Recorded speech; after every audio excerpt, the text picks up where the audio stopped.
అందరికీ నమస్తే అండి. నేను మీ Harika. Welcome back to our channel Hari's world 24. ఎన్నో రకాల దోసలు చూసుంటారు, కానీ ఈ దోసలు రుచితో పాటు ఎంతో ఆరోగ్యాన్ని ఇస్తుంది. మరి ఈరోజు వీడియోలో టేస్టీగా, క్రిస్పీగా, హెల్దీ వేలో ఉలవలతోటి దోసలు ఎలా చేసుకోవాలో చూపిస్తున్నాను. ఉలవలు అంటేనే టక్కున గుర్తొచ్చేది గుర్రాలే అండి. గుర్రాలకి ఈ ఉలవల్ని దానాగా పెట్టేవాళ్ళు. ఎందుకంటే ఇది బలాన్ని చేకూర్చడానికి, శక్తినివ్వడానికి ఉపయోగపడుతుంది. దీంట్లో ఎక్కువ ప్రోటీన్, ఐరన్, కాల్షియం ఉండడం వల్ల ఆర్థరైటిస్తో బాధపడుతున్న వాళ్ళకి, మెయిన్గా వెయిట్ లాస్ అవ్వాలి అనుకునే వాళ్ళకి, మెన్స్ట్రల్ సైకిల్తో ఇబ్బంది పడుతున్న వాళ్ళకి రొటీన్ డైట్లో ఇది వాడారు అంటే చాలా మంచిగా యూజ్ అవుతుందండి. మరి ఇంకెందుకు ఆలస్యం, రెసిపీలోకి వెళ్ళే ముందు మన ఛానల్ని ఎవరైనా కొత్తగా చూసినట్లయితే ప్లీజ్ సబ్స్క్రైబ్ చేసుకొని అలాగే నన్ను సపోర్ట్ చేయడం మర్చిపోకండి. కొలత ప్రకారం వేసుకున్నారంటే దోశలు చాలా క్రిస్పీగా వస్తాయి. ఇప్పుడు ఒక గిన్నెలో 1 కప్పు బియ్యాన్ని తీసుకున్నాను. రేషన్ బియ్యమైనా తీసుకోవచ్చు, మామూలు బియ్యమైనా తీసుకోవచ్చు, లేదు అనుకుంటే 74లు కూడా వాడుకోవచ్చు. దీంట్లోనే 1/2 కప్పు ఉలవలు వేసుకుంటున్నాను. 1/4 కప్పు మినప్పప్పు, 1 టీ స్పూన్ మెంతులు వేసుకోవాలి. మెంతులు వేయడం వల్ల దోశలు మంచి కలర్ వస్తుంది, అలాగే క్రిస్పీనెస్ కూడా వస్తుంది.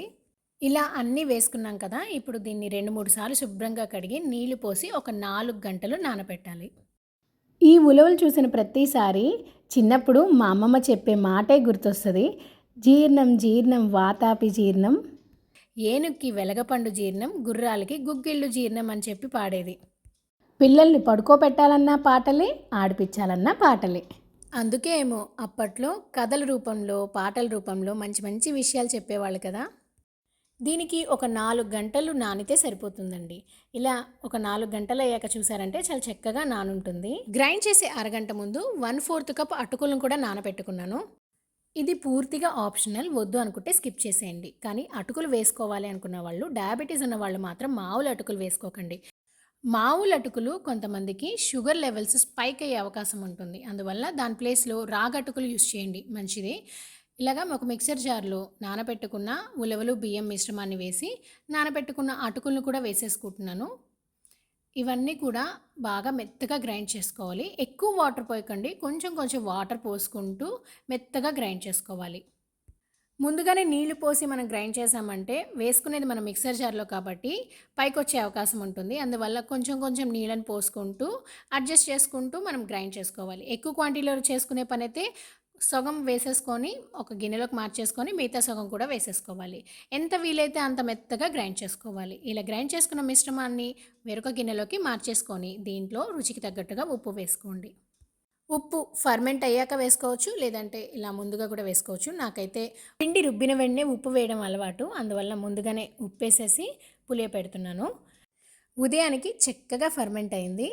ఈ పిండిలో మనకి ఎంత కావాలంటే అంత క్వాంటిటీని తీసుకొని మిగతా పిండిని ఫ్రిడ్జ్లో పెట్టుకొని ఒక 2 రోజులు స్టోర్ చేసుకోవచ్చు.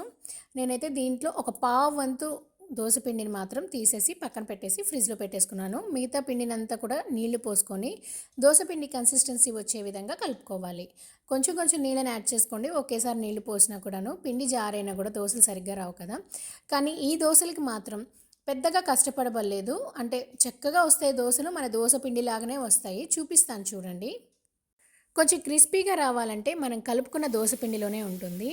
దోశ పిండి అనేది మరీ పల్చగా ఉండకూడదు, అలా అని మరీ తిక్కుగా ఉందనుకోండి లావుగా వస్తాయి దోశలు.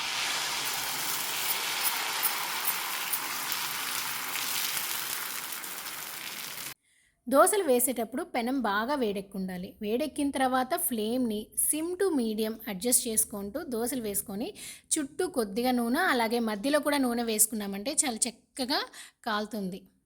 చూస్తున్నారు కదా, పెనంకి అంటుకోకుండా, ఎక్కడ కూడా బ్రేక్ అవ్వకుండా బాగా వచ్చే దోశలు. మనం పిండి కన్సిస్టెన్సీ చూసుకొని వేసుకున్నారు అంటే సరిపోతుంది. ఒక దోశ ఒకవేళ లావుగా వచ్చినా రెండో దోశకి కొంచెం నీళ్ళని వేసుకొని మళ్ళీ కలిపి వేశారంటే పర్ఫెక్ట్ దోశలు అయితే వచ్చేస్తాయి. ఇలాగే మిగతా దోశలు కూడా వేసేసుకోవడమే. అన్నట్టు చెప్పడం మర్చిపోయాను, ఈ దోశలు ఉలవలతో చేశాం కాబట్టి కొంచెం తిన్నా కూడా హెవీగా అనిపిస్తుంది. కేవలం 2 దోశలతోటి హెవీగా ఉంటుంది. అందువల్లే నేను చెప్పాను, వెయిట్ లాస్ అవ్వాలి అనుకునే వాళ్ళకి ఇది చాలా మంచిది. ఎందుకంటే ఎక్కువ తినరు, తక్కువ తిన్నా కూడాను కడుపు నిండిన భావన కలుగుతుంది. అదే కాకుండా దీంట్లో మంచి ప్రోటీన్ ఉంటుంది. పిల్లలకి కంపల్సరీగా పెట్టండి. మనం మామూలుగా ఉలవలు డైరెక్ట్‌గా ఉడకపెట్టిచ్చామంటే కంపల్సరీగా పిల్లలైతే తినరు. అస్సలు నచ్చరు. అందువల్ల ఇలా దోస రూపంలో ఇచ్చారనుకోండి, వాళ్ళు దోసలాగా అనుకొని తినేస్తారు. టేస్ట్ కూడా మన దోసలాగానే ఉంటుంది.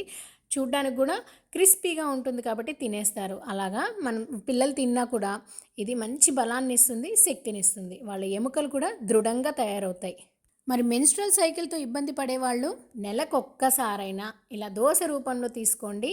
మంచి ఆరోగ్యాన్ని పొందండి. ఇంకా ఇలాంటి మంచి మంచి రెసిపీస్ కోసం మన ఛానల్ అయిన హరీస్ వరల్డ్ 24ని సబ్స్క్రైబ్ చేసుకోండి. Thank you for watching. Bye.